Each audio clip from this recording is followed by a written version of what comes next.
All right, Sean Penn, Into the Wild, great movie based on McCandless.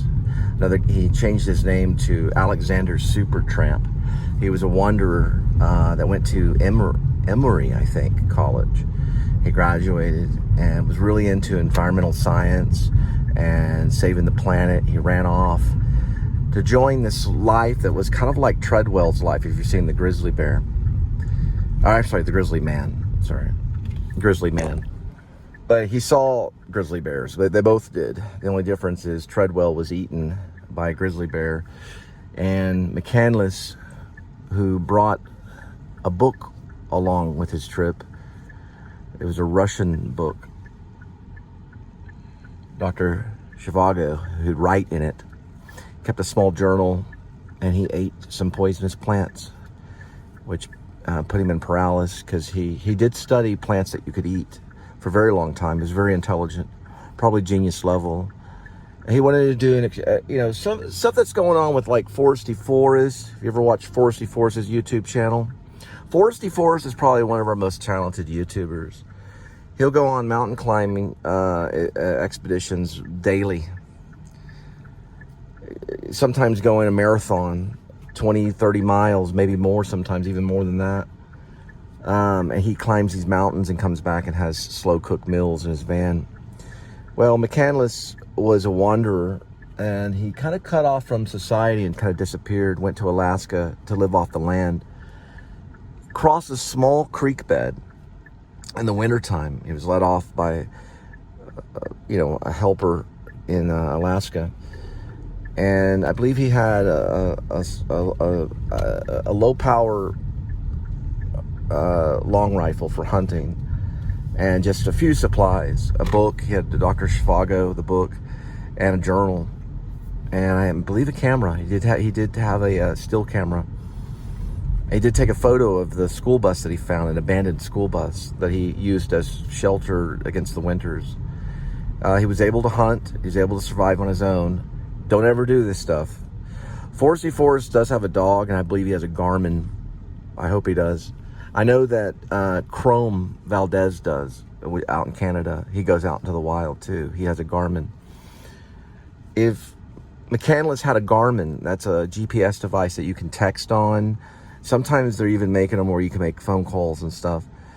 But they do almost exact GPS, which that Garmin can save your life. And if McCandless had it, he could have turned a signal on. They would have found him in that school bus before it was over and helicoptered him to safety. Because of that poisonous plant that he ate, which I don't know anything about, it was the wrong, I believe the vine on it, he read it wrong, because you can tell by the vines on the plant whether there's little imprints of vines and almost on the vines, and he read it wrong. He just didn't calculate it right, and ate the plant, went into paralysis, and he died of it. Sean Penn, with much passion, with tears, covered that story, and even they did a documentary on it too. It's captivating, which Sean Penn is, but it's captivating. So I will watch it. It seeks you. It's one of those movies. Movies sometimes can seek you. You're like, they call you in. You're like, okay, we're gonna get the story out of the way. Just like Pilgrim's Progress, the book, John Bunyan's book. It can pull you in. This is definitely not an allegory, though. It's a story of survival. But there's guys out there that do this stuff every day, and they get millions of views, sometimes even millions of subscribers on YouTube. And would McCandless have a device like this? Well, I'd hope so, because it possibly would have saved him. But he wouldn't have got Wi-Fi signal out there in the middle of Alaska, for sure. He was kind of a Jack London in a way, but he was young. He was right out of college. Emil Hirsch, the actor, that's his name. He played the role of McCandless, Alexander Supertramp, very well. It's a generation film. I believe Kristen Stewart's in it. Pearl Jam soundtrack. William Hurt, one of my favorite actors, does a great performance, a wonderful performance. I think he deserved a Best Supporting Actor performance for the father, playing the father figure of McCandless. It's just very captivating to watch all of it. So anyway, check it out. And then I'll watch some more and talk about it. Maybe I'll do some background work on it. You know, I'll do some study on it and things like that. Maybe I'll call Sean Penn. I know he's... I'd rather call Sean Penn than talk to him. You know, because of the trouble he got into talking to other reporters. But I don't know. Sean Penn's covered enough on the documentary. And the story itself, the film itself speaks for itself, just like all filmmakers like to say. What's his name? David Lynch he never talks about his movies really, but secretly he does. Anyway, it's a good one. It's a good one for two reasons. Okay, I'll give you two reasons. First of all, it's a generation film for our generation, the Generation X, the young guys. I'm older now, but it was made at a time when I was younger. And then the second reason that it's a good film is because it wins over the heart of the people.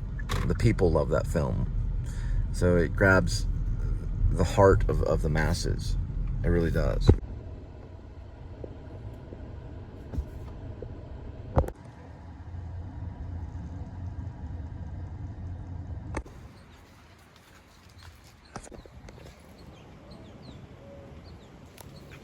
Even though this is like right dab in the middle, kind of in the city, it's still kind of serene. There's something about it. It's comforting. It also kind of reminds me of like a computer game.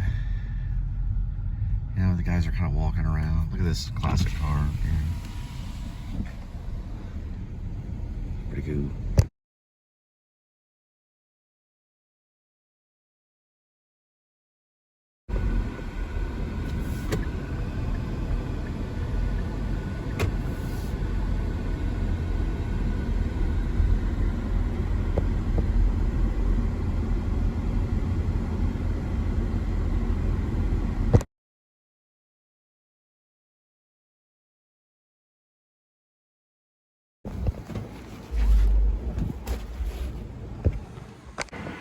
.5.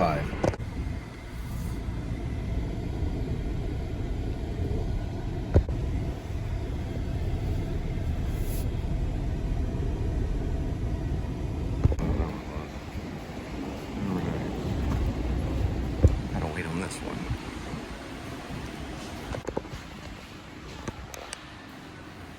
Look at this thing. It's captivating. It's rolled up like paperbacks. I rolled it up and made some art. Pretty cool.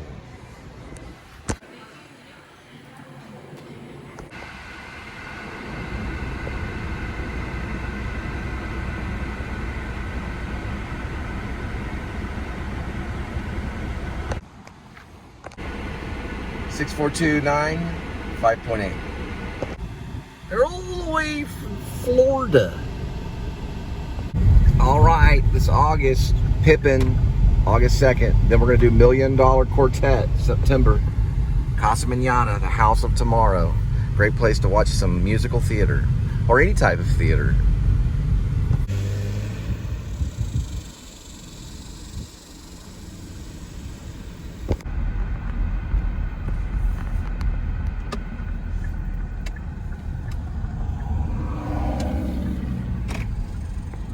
Great song. Sun Kill Moon does it again. Why they're not the most popular band around, I don't know. It amazes me that they haven't got tons of recognition, that they're not iconic. You ask people who they are, they're people like, what?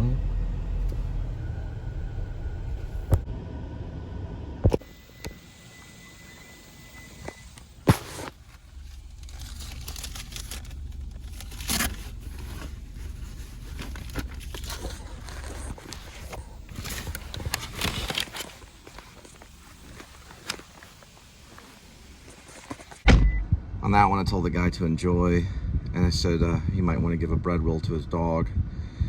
You can do some of that, but you got to feel the energy. So if you're not sure on the energy, then it's good to say you have a good one, or keep it simple. But if it seems like a moment to say enjoy or have a good evening, you can do those things too. I was saying the other day to keep it kind of simple, but I always find it's good just to have a good one, and just, you know, Just move on.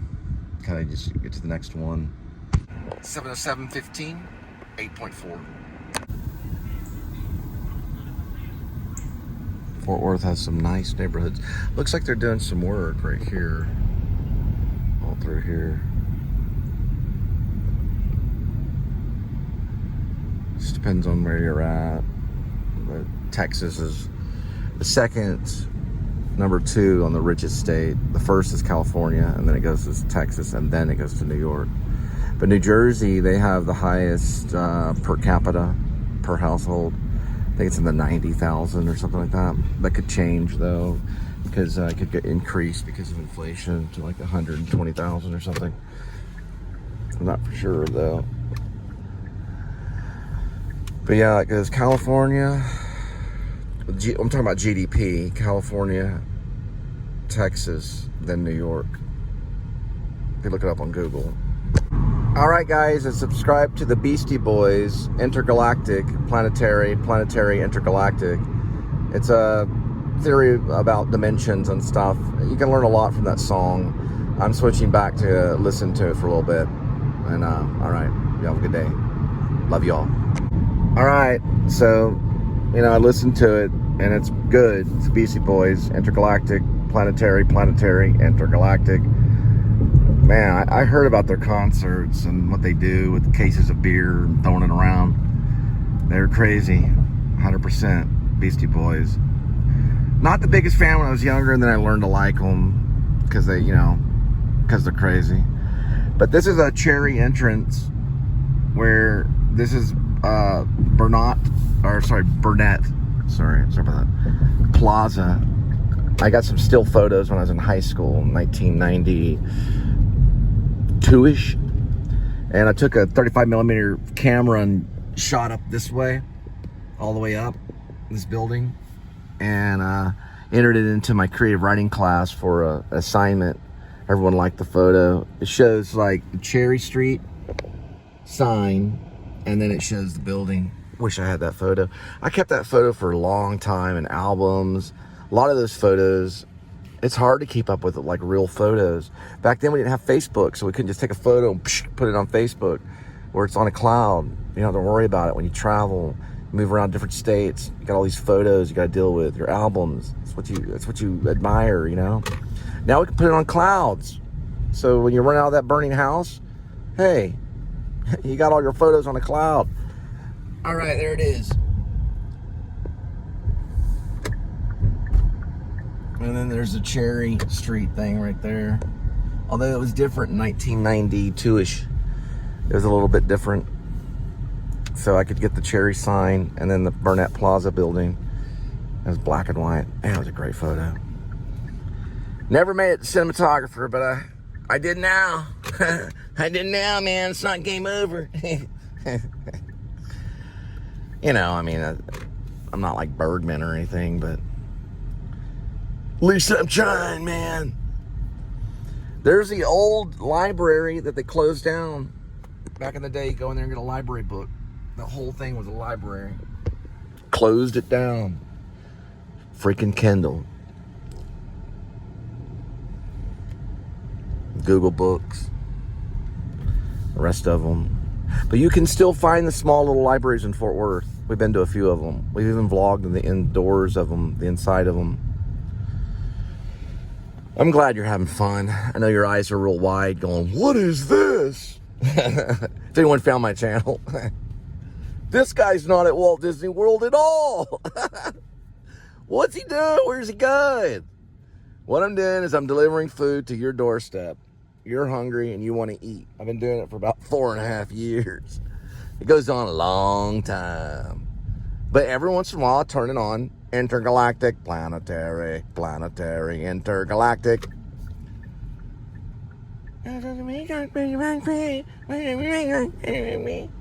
Trust my authority. Nah, the Beastie Boys, I know, I've heard. They bring like a case of beer. That's what I heard. I never saw them live. Nothing to think of. They're loud. They go on for a long time. I like No Stop till Brooklyn. I lived in Brooklyn for like 2 weeks. And I moved to Manhattan. Somehow I was like, finally, I made it to Brooklyn. I was the only, let's say, light color guy on the block. Lost my wallet at a convenience store. Supposedly someone took it. And I had to file like 3 police reports, one in Brooklyn, one by the Fulton stop at the subway station. There's a police station there. I actually filed a report. This is back in 2001. Sorry, 2001, right before September 11th. Then I filed a report in Bronx, let them know, because my checks were mailed to the Bronx from my bank. Really appreciate that, New York. Then another thing, this last thing, filed a report in Manhattan because the guy that took my wallet called me to verify my Social Security. I said, wait a minute, man, you got my wallet? That's my Social Security. He goes, no, it's my Social Security now, B-I-T-C-H, and then hung the phone up. That was me visiting New York City for grad school to be an actor. I was like, dang, had to go and get another freaking ID. My wallet was gone. Could you imagine? Dry mouth on that one. It was tough, but I got through it. I survived somehow. The smoky buildings. We know New York. I still love New York though. Nothing against them. I still love them. Still a good place to hang out eventually. Probably a lot of people slip in there 1 or 2 days and then kind of leave looking at the sky going, what in the world? Is everything okay? Am I okay? Everything's fine. All right. Yeah, we finally found them. Hard living pizza. Yikes.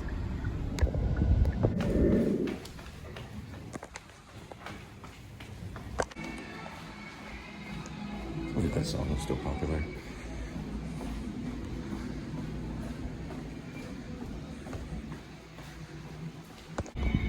It's like having a pool party playing Ozzy Osbourne's Crazy Train. Must be nice. Well, these little apartment communities, they're like a little world inside a world kind of thing. People have these parties on the calendar at the leasing office, and everyone from the apartment comes, and what's going on. There's free cookies. And I remember when I lived where I met Linda, I lived at a place called The Mansions at Sunset Ridge in Carrollton. They had that all every day. I'd have an email, come and get free cookies at the leasing office. This is after, I don't know, maybe like almost a year after my second wife left. And she took my 3 kids, and I was on my own. I never once went in the office to get a free cookie. I don't think, I might have got one. I did go into the exercise workout thing, I think, once. And I mostly kept my routines like along the sidewalk or something, rather than the pool, the local pool. I did take swimming lessons in college, so I was kind of forced to, get into the pool and learn the breaststroke or the side stroke, or they call the Australian crawl, or the front crawl, or the freestyle, or the back stroke, those kinds of things.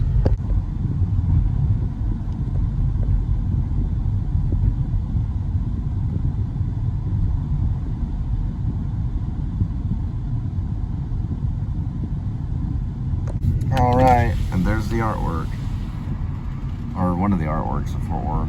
This is a little roundabout off White Settlement Road.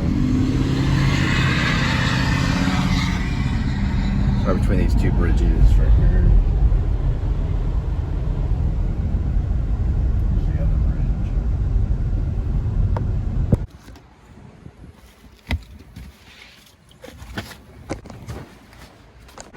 7532.6.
All right, Kimball Art Museum is doing a piece called Art and War in the Renaissance.